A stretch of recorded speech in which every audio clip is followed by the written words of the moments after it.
آج ہم مرزا غلام احمد صاحب قادیانی کی کچھ خاص تحریروں کا جائزہ لے رہے ہیں۔ ہمارے پاس تقریباً 257 حوالے ہیں ان کی کتابوں، خطوط، اشتہارات سے، جی اور ان میں خاص طور پر نبوت کے دعوے کی نفی کا پہلو نمایاں ہے۔ تو مقصد یہ ہے کہ صرف انہی ذرائع کی روشنی میں سمجھیں کہ انہوں نے نبوت پر کیا موقف پیش کیا۔ بالکل، اور دیکھیں ہمارا تجزیہ مکمل طور پر غیر جانبدار رہے گا، صرف اسی مواد کی بنیاد پر جو ہمارے سامنے ہے۔ ہم صرف ان تحریروں میں جو دلائل اور وضاحتیں ہیں انہی کو دیکھیں گے، کوئی ذاتی رائے نہیں، کوئی باہر کی بات نہیں۔ صحیح۔ تو ایک آپ کہہ سکتے ہیں دلچسپ صورتحال بنتی ہے۔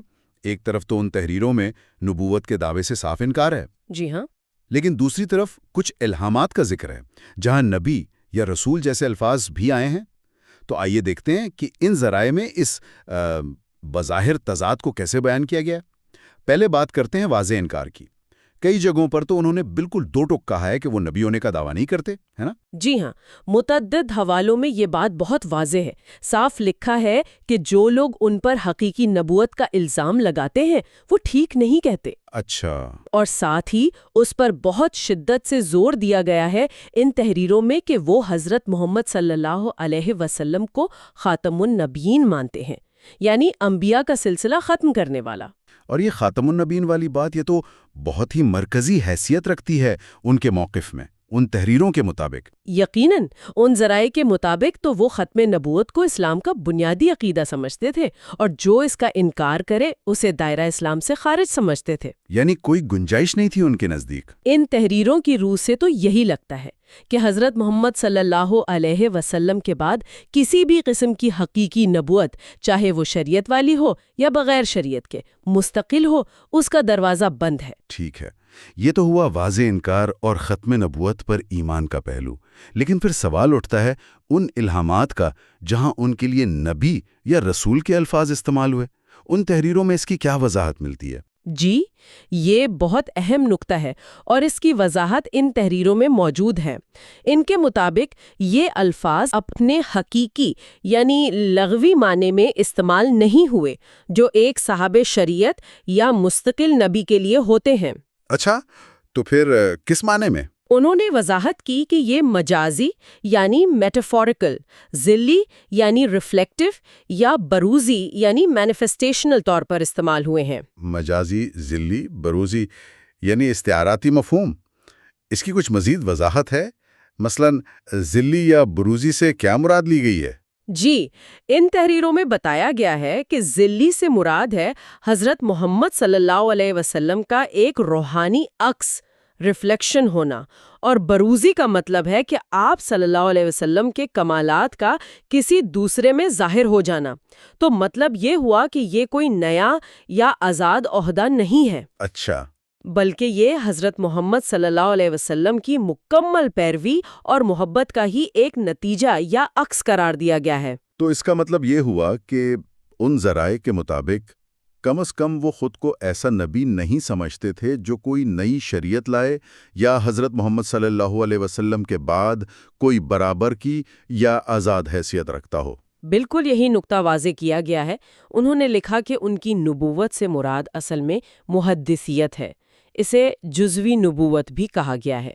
محدثیت یعنی اللہ تعالیٰ سے کثرت سے ہم کلامی کا شرف ملنا اور کچھ غیب کے امور کا علم دیا جانا، اور یہ مقام بھی ان تحریروں کے مطابق صرف اور صرف حضرت محمد صلی اللہ علیہ وسلم کی پیروی اور اطاعت کی وجہ سے ہی ملا ہے۔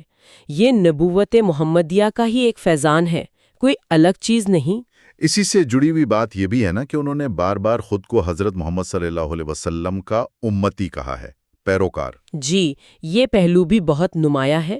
لکھا ہے کہ وہ ایک پہلو سے نبی ہیں یعنی محدث یا مجازی نبی، اور دوسرے پہلو سے امتی ہیں، اور یہ مقام ملا ہے حضرت محمد صلی اللہ علیہ وسلم کی کامل پیروی سے، جسے فنا فی الرسول بھی کہا گیا ہے۔ جی ہاں، فنا فی الرسول بھی کہا گیا ہے، جس کا مطلب ان ذرائع کے مطابق یہ ہے کہ رسول اللہ صلی اللہ علیہ وسلم کی محبت اور اطاعت میں خود کو اتنا گم کر دینا کہ اپنا وجود صرف ان کی پیروی کا ایک مظہر بن جائے۔ تو بنیادی طور پر وہ خود کو اسلام کا ایک خادم ہی سمجھتے تھے۔ اچھا، تو اگر وہ خود کو حقیقی نبی نہیں سمجھتے تھے، امتی ہونے پر زور تھا، تو پھر یہ مسیح موعود اور مجدد ہونے کے دعوے، ان کی کیا حیثیت تھی ان تحریروں میں؟ دیکھیں، ان تحریروں کے مطابق یہ دعوے نبوت کے دعوے سے الگ تھے۔ ان کا ماننا تھا کہ خدا نے انہیں اس زمانے کے لیے اسلام کی تجدید اور اصلاح کے لیے مقرر کیا ہے، مجدد کے طور پر، اور وہ مسیح جس کے آنے کا وعدہ تھا، یعنی مسیح موعود۔ مقصد کیا تھا اس کا؟ مقصد دین کو دوبارہ زندہ کرنا تھا اور حضرت عیسیٰ علیہ السلام کے بارے میں جو کچھ غلط فہمیاں مسلمانوں اور عیسائیوں میں تھی انہیں دور کرنا تھا۔ تو یہ کردار ان کے نزدیک حقیقی نبوت کا دعویٰ نہیں تھا، بلکہ امت محمدیہ کے اندر ایک اصلاحی اور تجدیدی کام تھا۔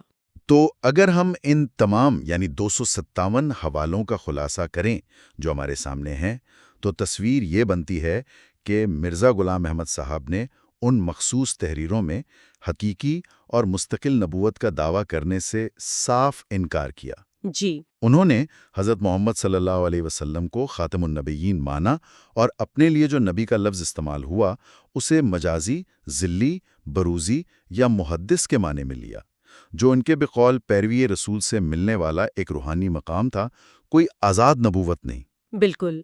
اور انہوں نے اپنے آپ کو اسلام کے دائرے میں ہی ایک مجدد اور مسیح موعود کے طور پر پیش کیا، جس کا بنیادی کام دین کی خدمت اور تجدید تھا۔ ان تمام تحریروں کو دیکھتے ہوئے ایک اہم سوال ذہن میں آتا ہے جس پر شاید غور کرنا چاہیے، وہ یہ کہ مذہبی اصطلاحات اور روحانی تجربات جیسے وحی یا الہام یا خاص القابات، ان کی تشریح کیسے کی جائے، خاص طور پر جب کوئی شخص موجودہ مذہبی ڈھانچے کے اندر رہتے ہوئے ان کا دعویٰ کرے اور پھر ان کے لغوی اور مجازی معنوں میں فرق بھی بیان کرے۔ یہ وہ نقطہ ہے جو ان ذرائع کے مطالعے سے سامنے آتا ہے اور سوچنے کی دعوت دیتا ہے۔